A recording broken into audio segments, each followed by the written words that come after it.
Boa noite aos companheiros que nos assistem aí em Minas. Eu vou fazer uma passagem rápida pela mediunidade e depois eu entro em Peixotinho, porque eu acho que é sempre útil a gente fazer essas recordações dos nossos conhecimentos sobre a mediunidade, mesmo que ligeiramente. É muito bom rever tudo isso que nós já temos estudado há muito tempo. E eu gostaria de abrir essa reflexão de hoje com um texto do Evangelho de João, que define assim Deus, nosso Pai. Deus é amor. Por amor, então, ele nos mandou à Terra muitos missionários capazes de registrar seu pensamento no que concerne à educação da humanidade. A nossa educação foi sempre um trabalho de Deus, educar-nos. Em todas as culturas, em todas as épocas da humanidade, nos mais diferentes países, nós conhecemos aquela máxima que Jesus também usou e nos ensinou: faça aos outros como queres que te faça. Esse era o início de um processo que nos levaria um dia à solidariedade com as pessoas, que eu chamo de embrião do amor, para chegarmos, quem sabe, mais rapidamente um dia ao amor. Mesmo com todas as nossas dificuldades de povos ainda muito incipientes nos conhecimentos, ele nos mandou, enviou ao mundo o Moisés, um filho dele que veio à Terra, nasceu num lugar onde o povo já começava a ter a ideia do monoteísmo, e Moisés vem à Terra com uma mediunidade espantosa, explosiva, muitas formas de mediunidade, inclusive a de efeitos físicos. E por Moisés, Deus nos manda os 10 mandamentos. Mas eu evoquei a figura de Moisés para lembrar dessa primeira lição para os medianeiros de Jesus.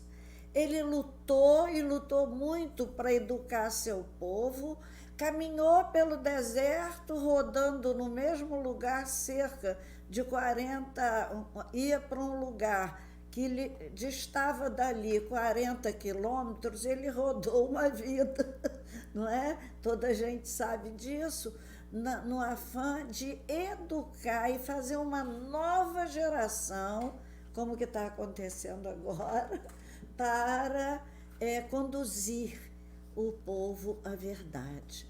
Então, o final da vida de Moisés, que é descrita no livro de Deuteronômio, e que acho que o capítulo 34, 4 e 5, e que conclui assim a história dele. Ele aparece no monte com Deus guiando ele, e lá no alto do monte ele diz assim: eu te faço vê-la com os teus olhos, mas nela não entrarás. Ele via a terra prometida, mas nela não entrarás.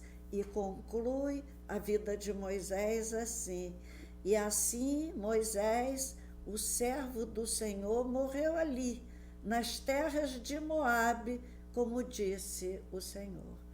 Ou seja, ele fez todo esse sacrifício, rodou, passaram muitos e muitos apertos, muitos sacrifícios, muitos morreram, ali, houve muita transgressão, muita desobediência, mas Moisés vai vencendo cada etapa, e isso nos mostra, esse exemplo, já naquele tempo, o que a gente já estava entrevendo como seria a vida de um médium na Terra, sacrificial, ou seja, sagrado ofício.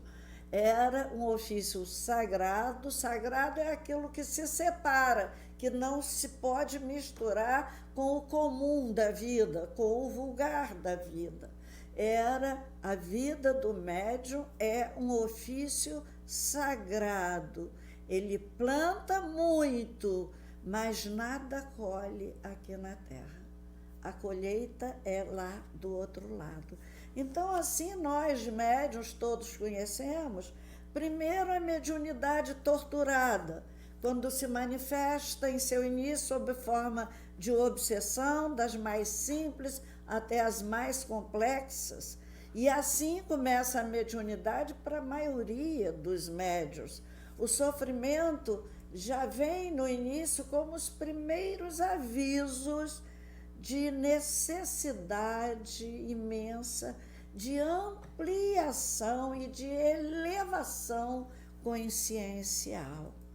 Eu lembro aí do obsediado gadareno, que vivia nos túmulos, amarravam muitas correntes e ele rebentava todas, e ele era possuído por uma legião. Quando Jesus pergunta o nome, somos uma legião. E aí esse obsediado fica curado, que alegria depois de uma tortura dessa. E ele quer seguir Jesus, ele quer ir atrás de Jesus, desfrutar daquela harmonia, daquela paz. Mas Jesus diz para ele: volte para a sua casa e para os seus e mostra-lhes quão grandes coisas o Senhor te fez. Quem lidou com doentes mentais sabe bem do sofrimento de um doente mental na família e de quanto a família rejeita. Eu cheguei a acompanhar no nosso hospital psiquiátrico espírita aqui em Campos doentes que a família sumiu, mudou, nunca mais ninguém achou, e o doente ficou lá, envelheceu lá e lá morreu. Então, Jesus mandava aquele médium, era um médium, ao sacrifício da família, para que ele em casa, com os irmãos, parentes que são tem mais intimidade, na certa, maltrataria muito esse menino que fora obsediado, né? Então, nós passamos dessa mediunidade torturada para uma mediunidade vulgar. Já habituados um pouco à energia mediúnica, trabalhamos muito para torná-la útil, mas ainda não temos o domínio sobre os nossos hábitos inferiores de ontem. Esse é o nosso caso. Os médiuns comuns, nossos vícios de antes afloram. Aí a gente lembra o exemplo no Evangelho dos exorcistas judeus que estavam tentando na rua exorcizar um espírito de uma pessoa, e ele dizia: conjuro-te por Jesus, a quem Paulo prega. Isso está no livro de Atos 19, 13 a 16. Eles não conheciam Jesus. Ou, no dizer do apóstolo, né, que era muito generoso, não tem visto a Deus. E eles respondem: conheço a Jesus, os espíritos inferiores que estavam possuindo aquele obsediado. Conheço a Jesus e bem sei quem é Paulo. Mas e vós, quem sois?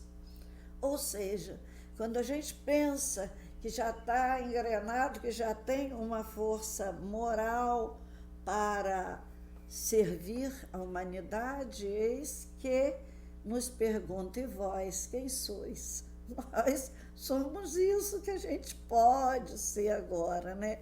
Caminhamos para a mediunidade sublimada, e a sublimação só acontece na dor, no sacrifício, e a gente cita o exemplo de Paulo, que fora o mandante do assassinato de Estevão, e Paulo diz, o texto de Atos, Lucas, diz assim: e Deus, pelas mãos de Paulo, fez milagres extraordinários, de sorte que até os lenços e aventais eram levados de seu corpo aos enfermos, e as enfermidades os deixavam e os espíritos malignos saíam. Então, é um outro exemplo de alguém que sublimou sua mediunidade, de repente, numa mesma vida, tal como outro grande cristão que foi Pedro, que Jesus avisa a Pedro: eis que Satanás vos reclamou para vos peneirar como trigo. Eu, porém, roguei ao Pai para que a tua fé não desfaleça. Mas, no respeito ao livre-arbítrio de cada um, Pedro nega Jesus 3 vezes. Mas depois, quando cai em si, diante do olhar do próprio Cristo, ele cai em si e chora o seu pranto amargo. Aquele pranto amargo que chorou Públio Lentulus, que chorou Paulo de Tarso, esse pranto amargo, o pranto de Madalena, Pedro chora esse pranto amargo e, mais tarde, se levanta. E aí vamos ver curar paralíticos, ressuscitar Dorcas, prega e usa a mediunidade a serviço do cristianismo nascente. E dessa maneira ele transforma na mesma vida a sua mediunidade torturada ou vulgar em mediunidade sublimada. O compromisso dos médiuns é esse. Quando Jesus manda os 70 a pregar, indo todos a curar, a expulsar os demônios, Jesus diz: grande é a seara, mas poucos são os trabalhadores. Foi um dos lamentos mais tristes de Jesus, da nossa preguiça de pegar no trabalho, né? Ide, eu vos envio como ovelhas no meio de lobos. E é assim que o médium vem ao mundo. Há lobos familiares, há lobos na relação social, há lobos no trabalho profissional, no templo religioso também há lobos. E esses lobos, às vezes, funcionam aparentemente muito dóceis e nos exaltam a vaidade e proclamam nossas virtudes que nós nem temos, mas eles proclamam, são lobos também, vestidos em pele de cordeiro. Emmanuel afirma: é preciso caminhar na direção dos lobos, não na condição de feras, mas como cordeiros embaixadores. É o que um médium deve ser aqui na Terra, diante dos lobos que os aguardam. Então, a tarefa é grande, é urgente, é Emmanuel que diz isso, e cada um que deserta por medo ou por preguiça desfalca a seara e retarda a implantação do reino de Deus entre nós, né? O exemplo disso nós temos na obra de André Luiz, nos Mensageiros, que considero como o livro mais triste de André Luiz, por esses fracassos de médiuns que vieram tão preparados, com tanta tanto estilo diferente de mediunidade para servir a causa e vêm e fracassam.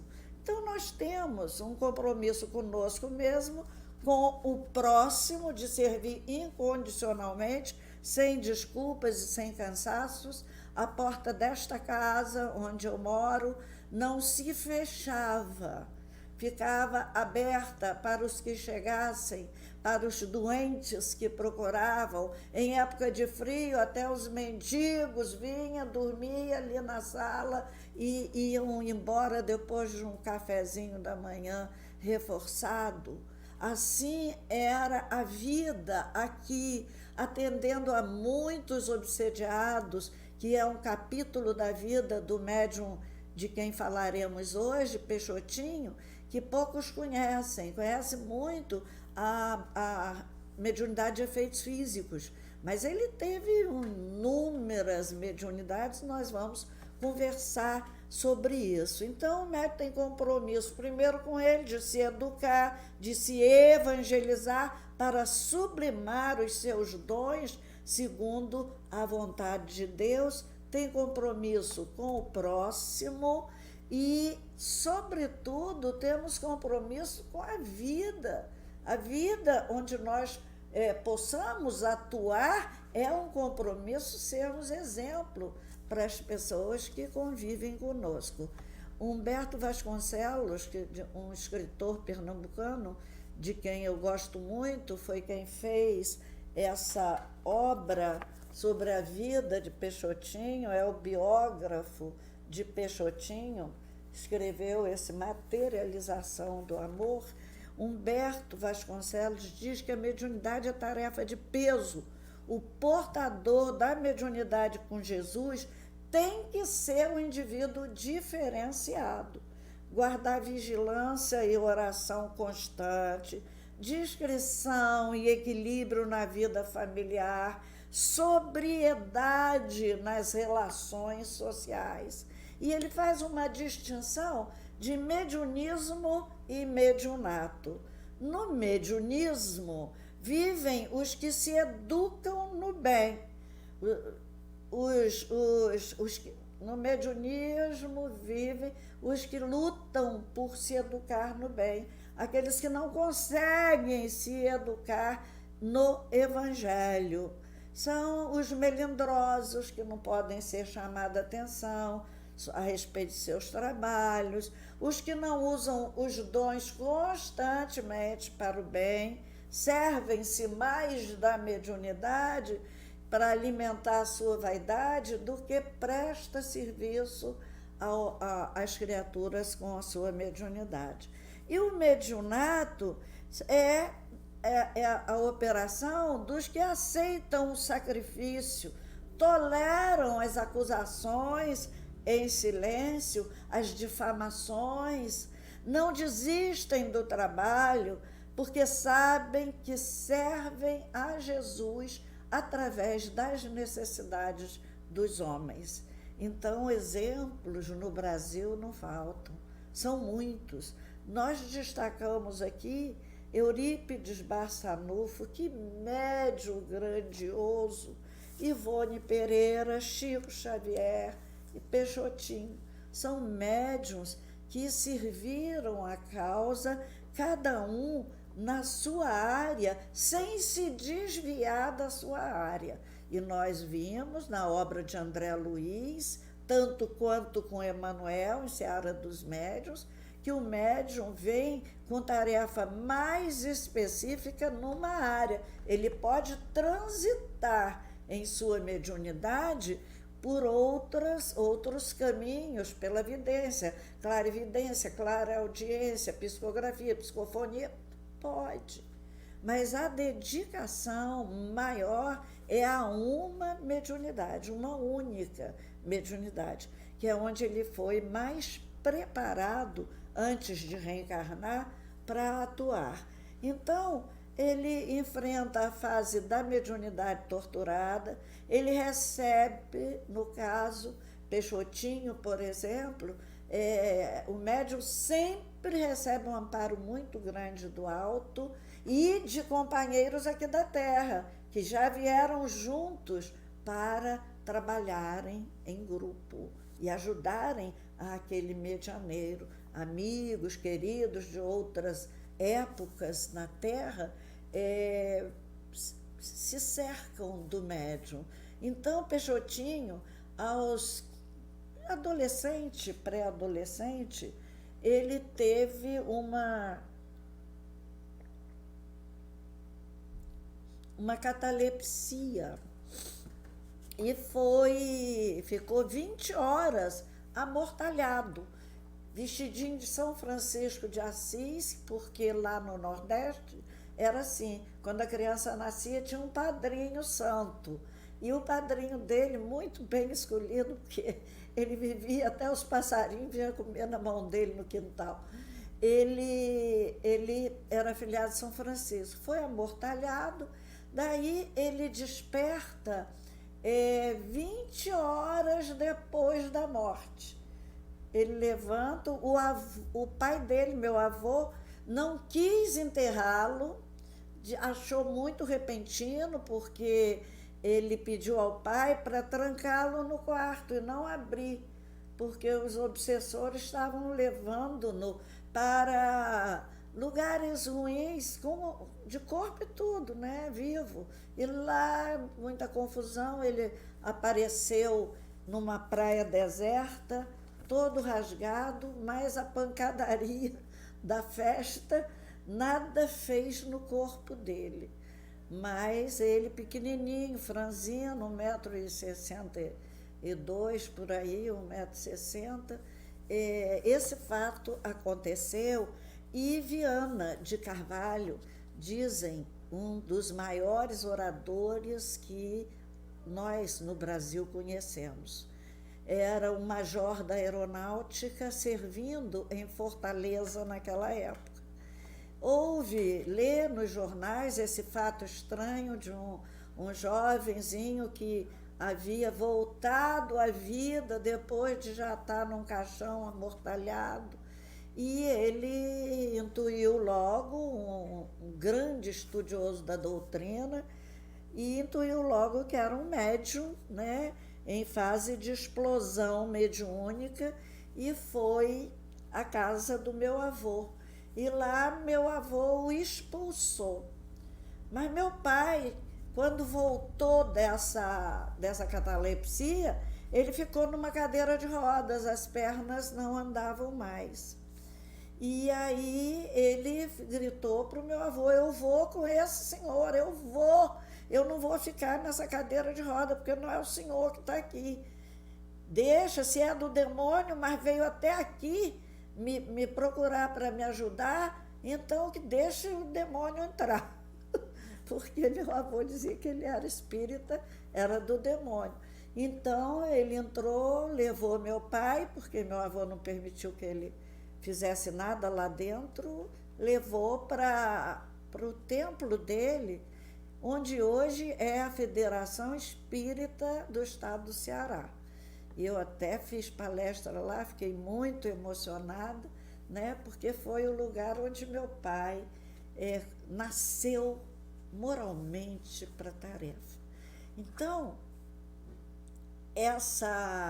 esse trabalho, isso foi Viana de Carvalho, com certeza já estava preparado, porque no dia seguinte meu pai começou a andar, ficou normal, começou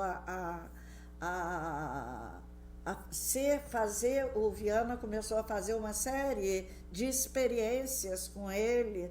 Ele chegava a se comunicar em grupos espíritas, estando vivo lá na federação, e quando queriam doutriná-lo, dizendo que ele havia morrido, ele, não morri. Aí ele contava que Viana de Carvalho estava fazendo uma experiência, ele era médium, e assim foi a gratidão que ele teve a Viana de Carvalho, e nós todos, somos 8 filhos, né, éramos 9, morreu a primeira, e ele foi amparar os obsediados, que eu falei que era uma outra tarefa grandiosa dele. Aqui nós recebemos todos os tipos de obsessão. Isso é. Eu, eu tenho uma conta enorme de casos, de fatos, de obsessões das mais estranhas, e ele trazia para casa, porque sabia que na casa da pessoa, naquela ambiência, ia ser muito difícil. Então, Peixotinho recebe essa ajuda, depois se cristianiza, estudando o Evangelho direto, sofre calúnias, incompreensões, difamações, sofre a insuflação da vaidade. Todo mundo que vinha aqui é o maior médium do mundo, é isso. E minha mãe, que era muito rigorosa, era o esteio dele, aparecia na sala quando eu via isso e dizia assim para a pessoa: é assim, o senhor está certo, agora coloque-o numa redoma e fica embaixo esperando ele cair, bota bem no alto, para a queda ser maior, que é isso que o senhor está fazendo com ele.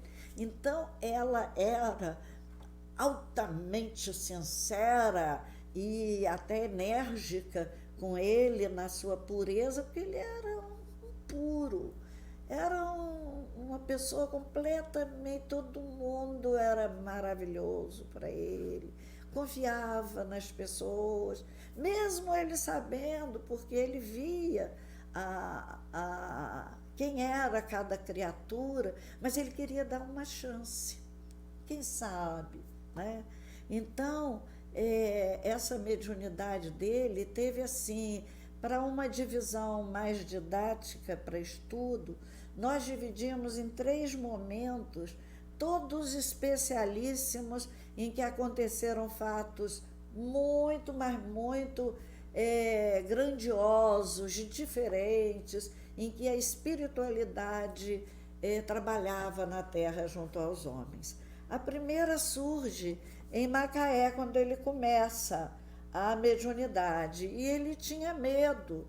Quando ele ia saindo do corpo, ele tinha medo e voltava, e as pessoas ficavam lá cantando hino, fazendo preces. Eles diziam que eles tomaram muito chá de banco para poder desenvolver a mediunidade Peixotinho, porque ele ficava com medo. Então, depois que ele se entregou, ele, em Macaé, o fato que eu acho maior para mim, para a nossa família, que conviveu intimamente com Sheila, para mim foi um fato maravilhoso de Macaé, foi o conhecimento de Sheila, porque Sheila morreu na Alemanha, e o irmão dela já havia se comunicado lá, muito nervoso, havia morrido na guerra, porque resolveu que ele não mataria, e ele foi escalado para matar 6, fuzilar 6 inimigos, e ele, conhecendo a lei, ele disse: não, então seremos 7, eu não mato. Que foi um conselho que Sheila deu a ele, do portão da casa: morra, mas não mate. Então, ele pediu oração para a irmã e denunciou, né, na época, o dia e a hora que a Alemanha seria bombardeada. E isso era um fato. Meu pai era oficial do Exército. Na época havia uma guerra feia, integralistas, os nazistas, e era uma coisa horrível. E aqui no Brasil, eu nasci nessa época e sei muito bem os traumas que eu trouxe do nascimento, né, da minha gestação, em função dessa guerra. E papai sabia, todo mundo do grupo, Pedro e Macaé, sabia isso, era uma informação privilegiadíssima, né? E aí fizeram uma reunião para amparar Sheila na hora do desencarne. Então, Macaé conheceu Sheila antes dela morrer, pelo irmão dela, né? E ela, logo que desencarna, é trazida por Dr. Bezerra, que disse a ela que cristão não podia descansar com o mundo em guerra.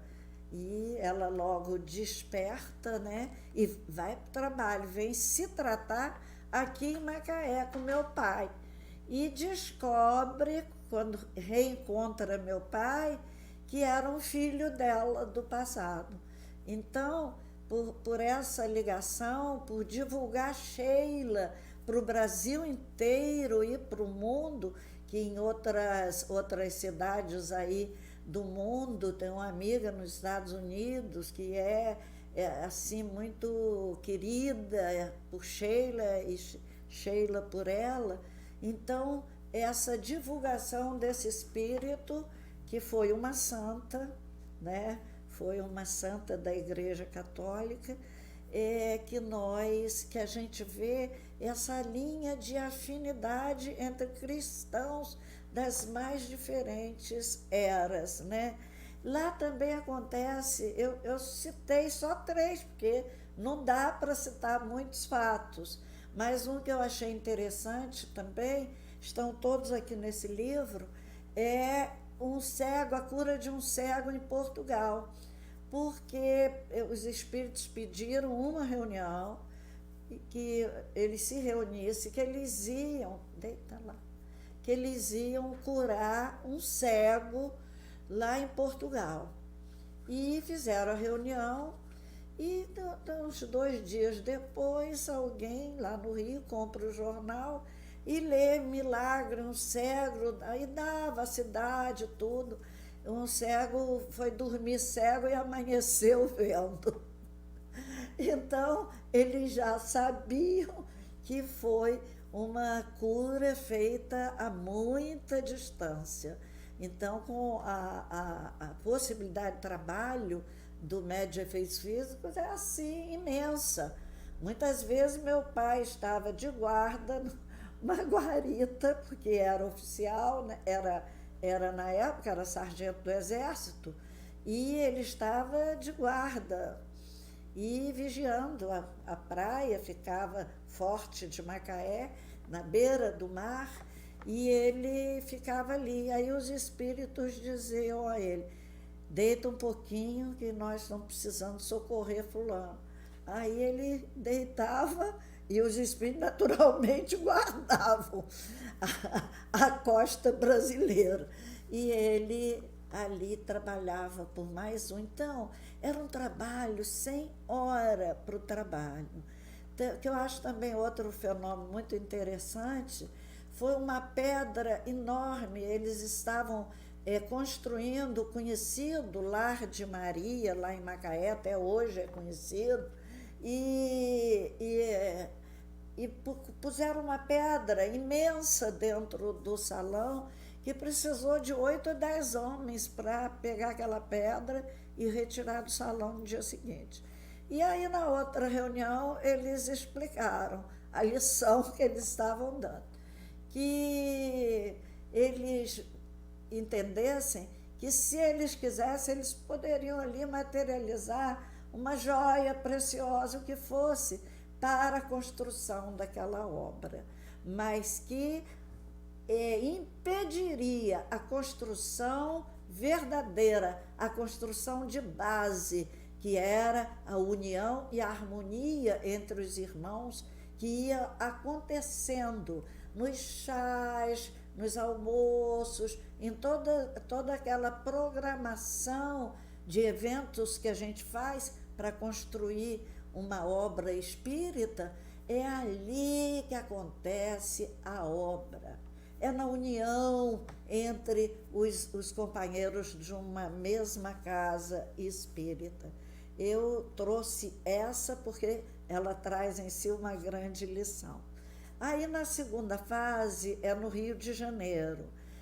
Meu pai, por ser de militar das armas de artilharia de costa, nós sempre moramos à beira-mar. Então, no Rio, ele serviu no Forte Copacabana e serviu na Urca. Nós morávamos lá na Praia Vermelha, na Vila Militar, né?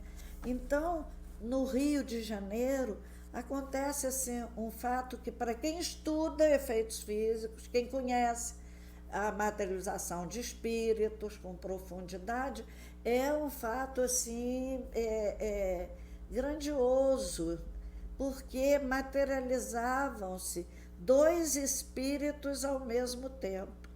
Zé Grosso se materializou e trouxe materializado o Humberto, filho de uma senhora que estava presente à reunião. Então, dois espíritos materializados ao mesmo tempo. Haja ectoplasma, né? E também Heleninha, filha daquele que fez a biografia dele, Ranieri, a pedido de Chico Xavier. Ranieri escreveu materializações luminosas, porque Chico disse que papai era tão humilde que ia se perder uma parte grandiosa da história do espiritismo no Brasil. E pediu a Ranieri, que assistiu a muitas reuniões em Pedro Leopoldo com papai e Chico, que fizesse um livro sobre a mediunidade de Peixotinho, porque ele era muito humilde, era muito quietinho no canto dele. E aí também houve um transplante de células. É muito interessante que um companheiro do grupo fez um AVC. Papai estava em casa descansando, não foi nem no grupo André Luiz.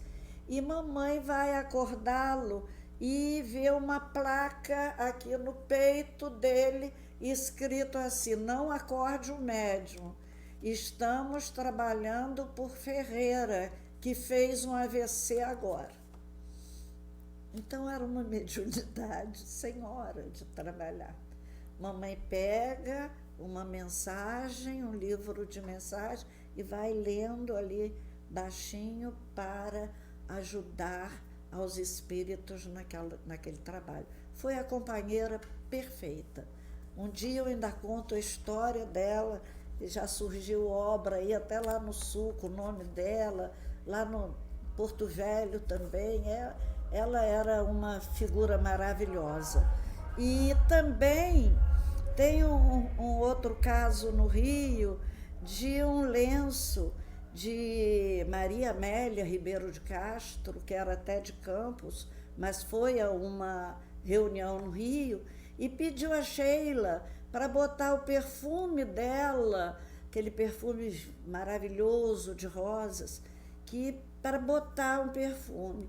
Aí, quando acabou, ela procurou o lenço e não achou. O lenço foi levado.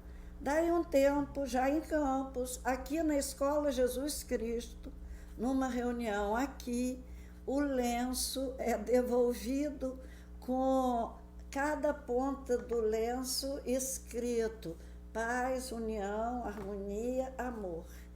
E ali, naquela hora, se não me engano, foram essas as virtudes.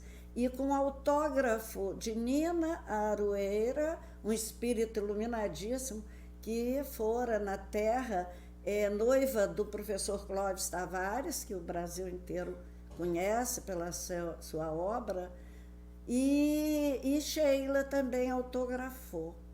É interessante porque Sheila era musicista. Sheila é enfermeira lá, não era enfermeira aqui na Terra. Ela era pianista.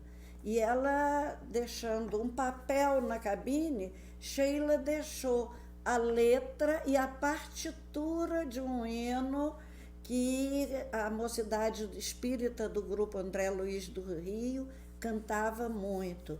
Eu tenho até a partitura aí que eu consegui. Bem, essa história do lenço eu acho interessante. E a história da transparência do corpo do médium, que foi visto pelas pessoas. Sheila chamou 2 estudantes de medicina, já em fase de conclusão de curso, que eram trabalhadoras do grupo André Luiz, no Rio, e levou-as à cabine, e lá elas viram que o corpo do meu pai estava pequeno e transparente, totalmente transparente. Há casos aqui, acontecido em Campos, do médico, doutor Albano, ser chamado à cabine e lá só tinha o esqueleto do médium. Então, era uma doação ectoplasmática imensa e só usada para tratamento, para cura dos doentes. Aqui em Campos, eu destaco a terceira fase dele, foi aqui em Campos dos Goitacazes, norte do estado do Rio de Janeiro. Aqui eu destaco a materialização luminosíssima de Dr. Bezerra de Menezes. E do ministro Clarencio, de Nosso Lar, que veio de surpresa a essa reunião. Os espíritos trabalhadores dessas reuniões se assustaram. Sheila chegou a dizer: ministro, o senhor aqui. E dizem as pessoas que assistiram, eu nessa época era criança, que foi uma época de profusão maior de ectoplasma, porque com o tempo, quem trabalhou como ele trabalhou, a ponto de perder 3, 4 quilos numa única reunião, vai esgotando. E ele, então, materializou Clarencio, e Clarencio deu uma mensagem maravilhosa aqui para as pessoas que não podiam abrir os olhos, tinham que primeiro devagar ir se habituando à luz para visualizar tanto Clarencio quanto Bezerra de Menezes.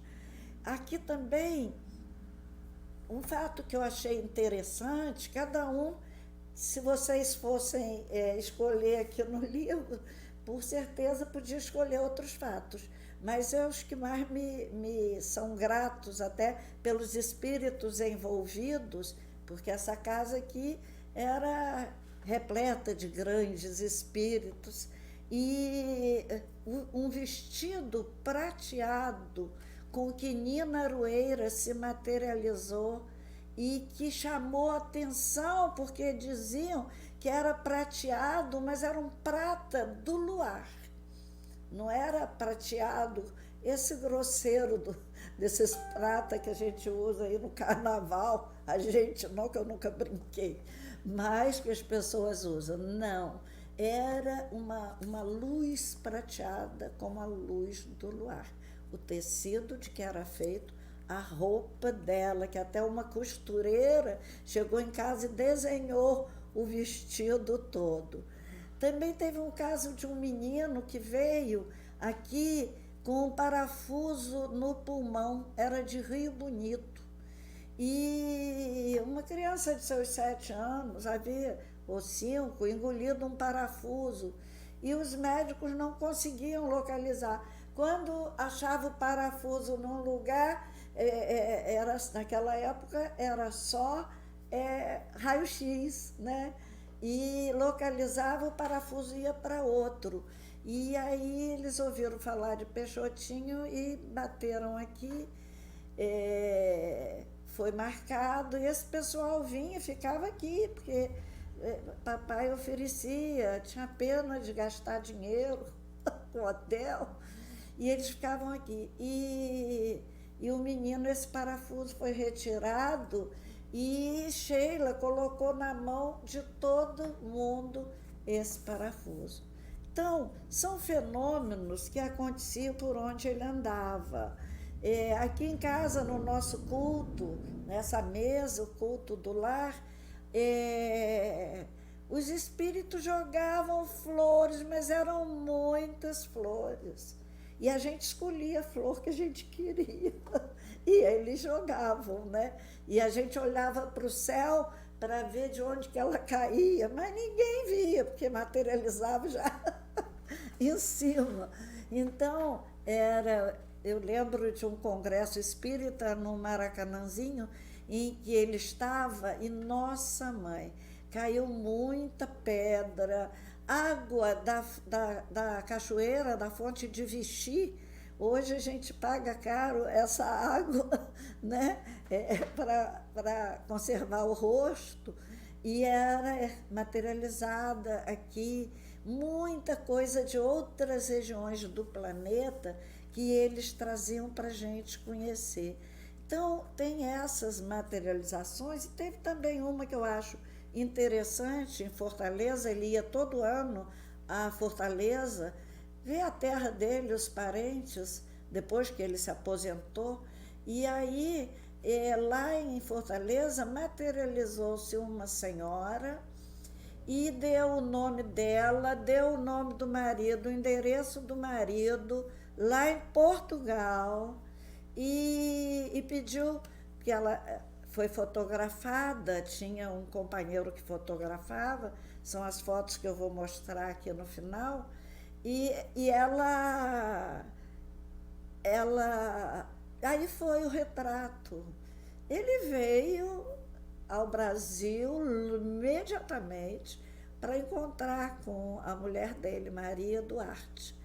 E qual não foi a surpresa que, quando ela se materializa, a emoção dele foi tão grande, e a dela também, que ela teve que voltar correndo para a cabine, porque ia atingir o médium, porque a mediunidade de efeitos físicos é muito perigosa, né? Então, para apresentar a vocês quem foi Peixotinho, nos anos 200 depois de Cristo, ele já era descrito, já era um padeiro que abrigava os cristãos perseguidos. E aí, quem leu o livro Ave Cristo vai identificar essa figura. E eu vou descrevê-lo com a descrição de Emmanuel em Ave Cristo, quem era ele. Lívia, que fora cegaram Lívia, e Lívia estava cantando na rua com o pequeno Quinto Celso, numa fase que ela apanhou, a mãe morreu tuberculosa e ela ficou com o menino. Para sobreviver, cantava na rua para ganhar as esmolas, e era uma moça finíssima. Então, ela vai ser abrigada por esse padeiro, Lúcio Agripa. E Emmanuel descreve Lúcio Agripa. O semblante exteriorizava a beleza moral dos grandes cristãos da antiguidade. Olhos plácidos e fulgurantes na face rugosa, a que os cabelos encanecidos emprestavam prateada moldura. Isso no 2º século do cristianismo. Ele já abandonara dinheiro, conforto decorrente do dinheiro, libertara os escravos que eles tinham desde que conheceu Jesus e o seu evangelho. Então, essas virtudes que ele vinha acumulando, uma mediunidade como essa, não se desenvolve numa vida. Nós precisamos de muitas encarnações. Eu, desenvolvendo a minha, morri louca algumas vezes, porque eu tenho regressão de memória espontânea. E eu sei que eu passei por muitos perrengues para chegar até aqui. Ainda não tenho mediunidade sublimada, né? Terei um dia, estou desenvolvendo. Mas as virtudes com que Peixotinho sublimou a sua mediunidade. Há um livro, Histórias Reais do Lar de Peixotinho, que me foi pedido que escrevesse por aquele escritor de Bauru, como é que é o nome dele? Aquele que todo mundo gosta muito, esqueci. E E Peixotinho tinha... Eu escrevi esse livro, Histórias Reais do Lar de Peixotinho. São depoimentos de pessoas que conviveram nesse lar meio doido, porque é muito cheio de gente, né? Então, uma dessas virtudes dele, que ele ensinou a todos nós, é a fraternidade. E nós fomos educados assim, com alegria, na alegria de servir. Ele era muito alegre. Há uma foto dele com Chico que eu vou mostrar a vocês e vou comentar na hora. Então, a casa era cheia de amigos, de doentes físicos, de doentes morais também, de doentes espirituais, de obsediados, de loucos, louco mesmo, daquele que... Faltam 5 minutos? Já acabou? Não. Então, a casa era cheia de amigos e trabalhava em benefício das pessoas. A alegria era outra característica dele, não deixava a gente perder a alegria da juventude. Aqui, nessa sala grande, nós fazíamos nossos bailezinhos da época, de 1960, tinha os bailezinhos nas casas, na frente dos pais, ele estimulava a gente, né? Então, eu me lembro que Calderaro, né, fala com o André Luiz, dizendo assim: o ato de dançar pode ser tão santificado quanto o ato de orar, pois a alegria legítima é sublime herança de Deus. Então, a casa era assim, alegre, as colegas ficavam aqui, gostavam de ver o céu de Zé Grosso, porque depois da reunião ficava feito em... Esqueci a energia. Ficava um céu luminoso, com lua, estrelas, e as colegas vinham ver o céu de Zé Grosso. Zé Grosso sempre deixava esse céu. Era uma casa da misericórdia, porque hospedava quem chegasse. Era a casa-abrigo, como Bezerra de Menezes gosta de chamar. A misericórdia do silêncio para com os defeitos das outras pessoas, não ter comentário malsão aqui na nossa casa.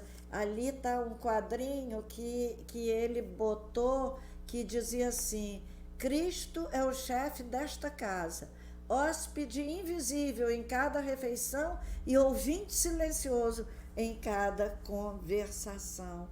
Então, era a casa do consolo, da misericórdia, da alegria, da esperança. E ele, uma virtude grande para mim nele, foi a perseverança. Perseverou em mim, né? Perseverou nos 8 filhos. E nós fomos filhos trabalhosos, todos cheios de personalidade fortes, né? Mas ele perseverou. E nos ensinou uma outra coisa que eu passo para vocês: a gratidão pensamental. As visitas chegavam, traziam uma fruta, sempre uma coisinha para as crianças. Quando a gente ia comer, minha mãe dizia logo: minha filha, quem te deu essa maçã? Aí eu digo: foi Viviane. Ela, antes de comer, faça um bom pensamento para fulano que te deu isso. Então, nós fomos educados assim, no bom pensamento sempre, para qualquer pessoa que fizesse qualquer coisa que viesse em nosso benefício. Assim é que eu oro na hora do almoço, por quem plantou, quem semeou, quem colheu, porque é uma rede, uma cadeia, né? Então, a sua mediunidade foi exercida com doentes físicos, e um dos fatos também que eu acho interessante aqui em Campos foi que em 1952 houve uma fotografia que ficou guardada por muitos e muitos anos, que ninguém podia ver. Era um mistério, era um mistério, era um mistério.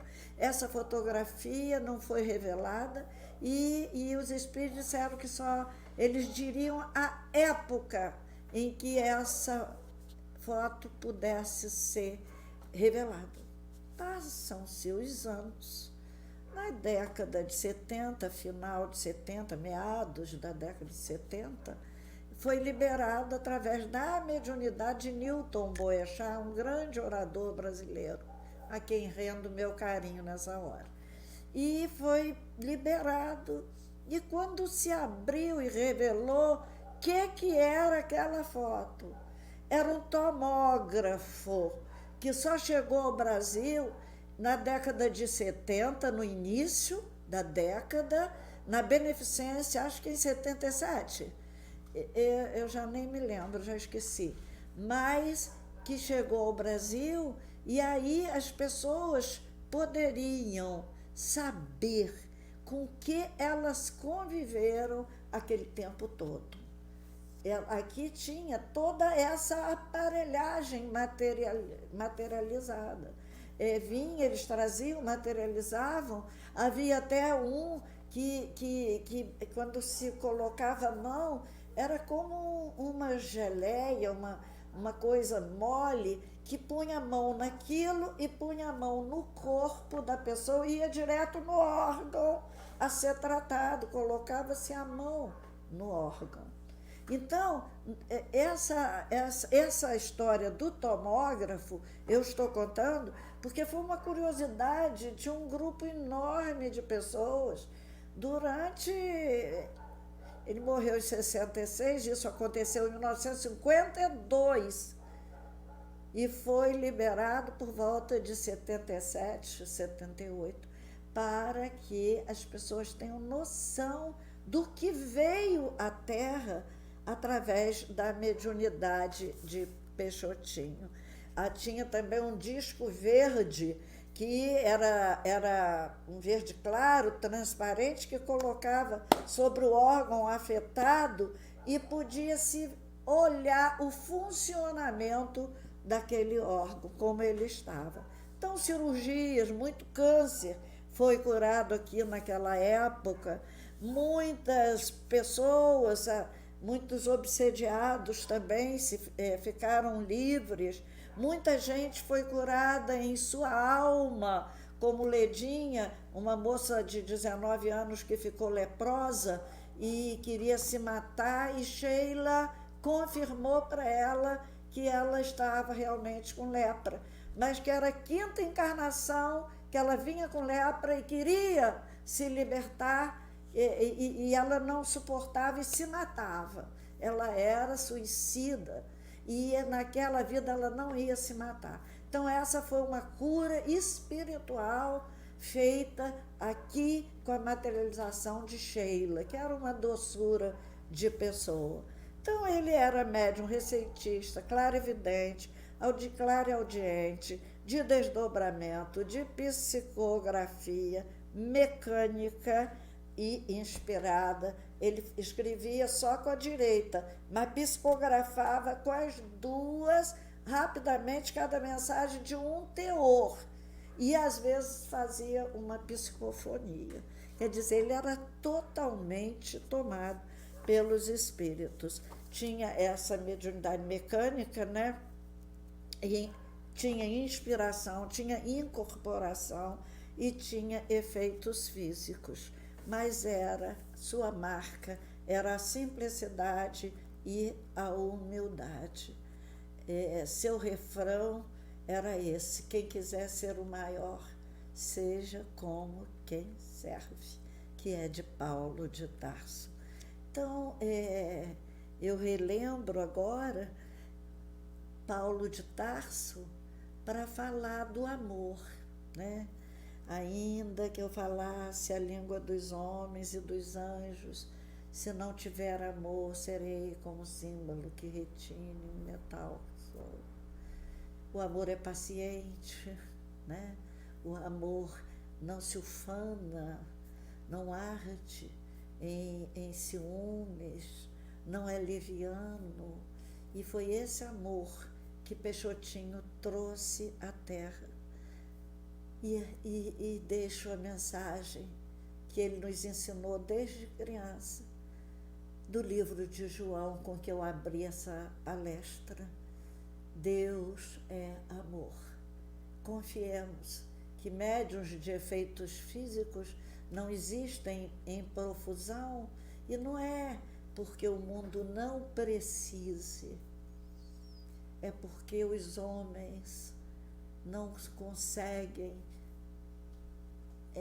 introjetar o amor. O cristianismo ainda está começando a penetrar dentro de nós, fazendo ainda uma semeadura. E isso a gente vê bem no livro Nos Domínios da Mediunidade, que é uma reunião com ele, que ali está descrita uma reunião feita com Peixotinho, onde ele sofria em todas as reuniões, que as vibrações, os pensamentos atingiam-no. E ele é amor. Meu abraço a todos e fico aqui à disposição. Se passei muito, hein? Hein? As fotos. Ah, sim. Eu vou projetar umas fotos para vocês antes. Então, essa foto eu acho importantíssima, porque essa moça não deixou nenhuma foto, morava bem no interior, aqui perto, num outro município aqui perto, e essa chamava-se Ana, e morreu tuberculosa no hospital que havia aqui em Campos dos tuberculosos, e seu Ramiro Viana ia lá no hospital aos domingos visitar os doentes e conversar com eles, e ela se materializou para agradecer a seu Ramiro Viana o sustento nos últimos dias de vida dela. Chama-se Ana. Pode passar. Qualquer foto. Essa é de Carlos Augusto, esse jovem de 17 anos que morreu no desabamento de um cinema em Campinas. Ele era de lá e que ninguém conhecia, mas numa reunião com Chico Xavier, a mãe dele estava lá e ele se materializou para conversar com a mãe. Muitas vezes eles ficavam só envoltos no ectoplasma e, especialmente, eles se mostravam com roupas deles e tal.